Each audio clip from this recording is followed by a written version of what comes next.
Thunderbolt is the oldest operating roller coaster at Six Flags New England. This classic wood coaster is often overshadowed by the park's larger and newer attractions, but I think it still holds its own.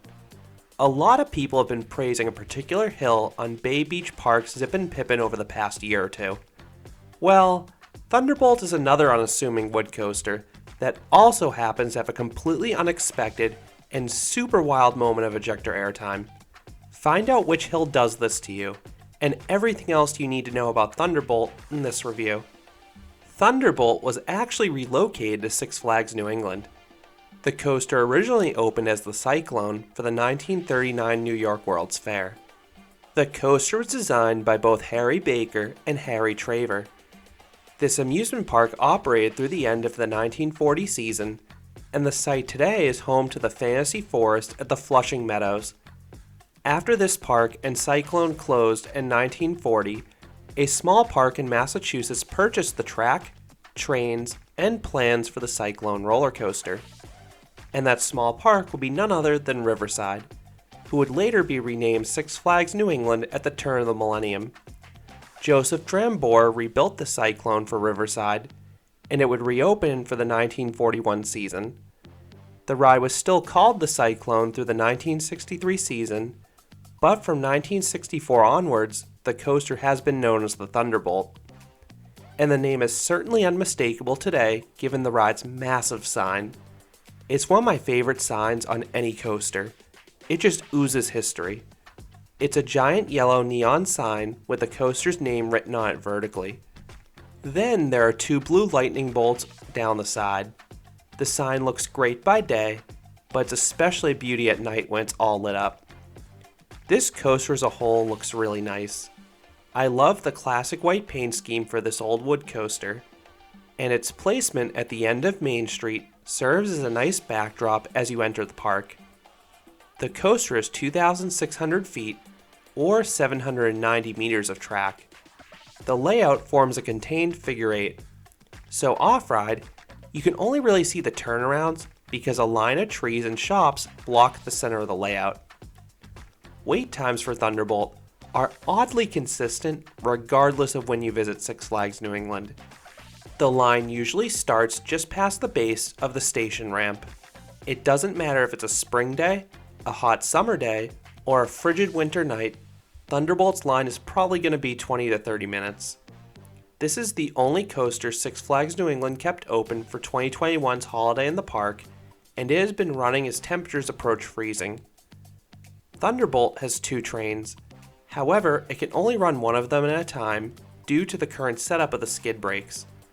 The ride also is a slow loader. Unlike most rides where the restraints automatically release you, the operators need to run the length of the train after each cycle to manually unlock each car. This takes a little bit. Thunderbolt has 3 bench PTC trains. Each train is comprised of 4 cars, so each train can seat up to 24 riders. The trains originally had buzz bars, but they were unfortunately switched to individually ratcheting lap bars in 2009, like several older coasters have over the years. Along with these lap bars, you also have a seatbelt. While I preferred the freedom of the older buzz bars, the current restraints are okay. I just recommend holding onto the bar after it's checked, or else it can sometimes staple you during the ride's valleys, which can make it harder to feel this coaster's airtime. If you want a specific seat, you may be out of luck on Thunderbolt. Due to how narrow the station is, you cannot wait for a seat. The operators will typically fill the station front to back. Sometimes the operator will take seating requests and allow you to wait an extra cycle for the front or back, but it's not guaranteed. The other wrinkle is that Flash Pass users come up the exit. If they don't request a row, the staff typically puts them in the back car. But occasionally they will ask for the front and sometimes get it granted. I definitely prefer the back car in this one. Sometimes you need to watch out for specific seats in old wood coasters like this, but Thunderbolt is thankfully pretty smooth regardless of where you're sitting. There's just a little shaking on some valleys. It's a little smoother if you avoid a wheel seat or the very back of a car, but this coaster is well taken care of, so it will not beat you up in any seat. Once dispatched, you slowly round a corner that runs along the coaster's queue-line switchbacks, and then you ascend the 70-foot or 21-meter tall lift hill. Once at the top, you round another slow turn before the excitement starts. The first drop isn't overly steep, so you're not getting any airtime here. The pullout from the drop turns slightly to the left, and despite the lack of banking, it's actually surprising this doesn't have any laterals. There's just some gentle bouncing. I'm sure this would be rougher if the coaster went faster, but Thunderbolt only has a top speed of 40 miles per hour or 64 kilometers per hour. You then ascend a turnaround, and there'll be plenty of those on this ride. Up front, you'll get a decent pop of floater airtime into this element. After another slow turn, you navigate a fun double down. The front won't get any airtime in this element, but those in back will get 2 okay pops of airtime on each dip. And this element's pretty cool because you cannot see it coming off-ride. The entry into the next turnaround will not give front row riders any airtime. Instead, it will give a weak little lateral jolt as they're pushed into the turn. After another slow turn, the drop off this turnaround gives a decent pop of airtime for those in the back. You then zoom over this hill in the middle of the layout. It rises semi-high, but it still gives a good pop of airtime for those up front.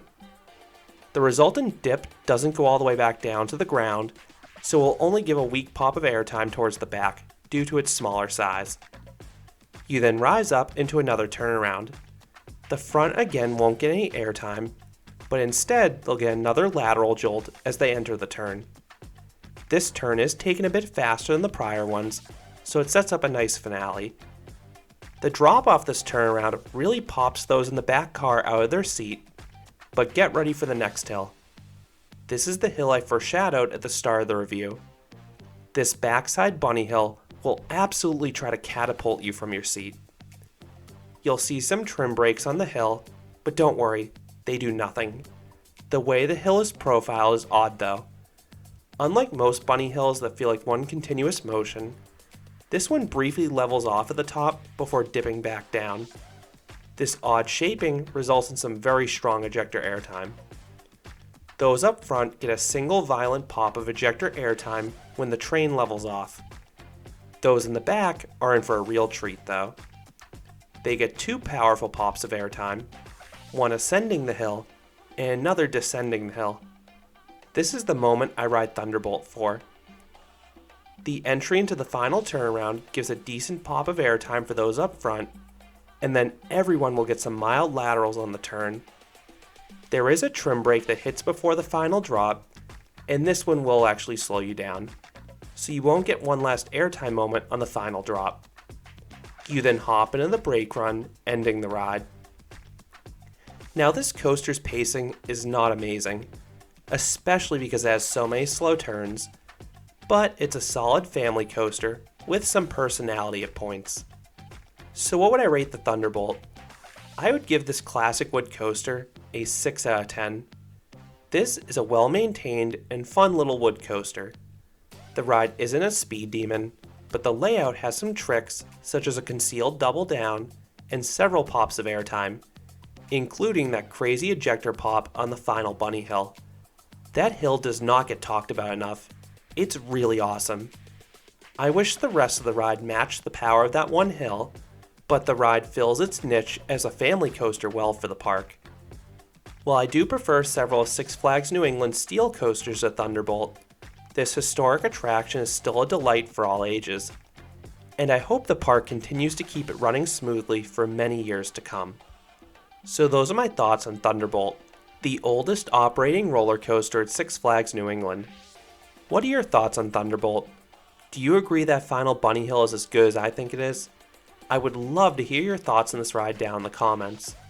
If you enjoyed this review, I'd appreciate it if you gave this video a like and you considered subscribing, because there'll be a lot more roller coaster and amusement park videos here at Canopy Coaster. Thanks for watching.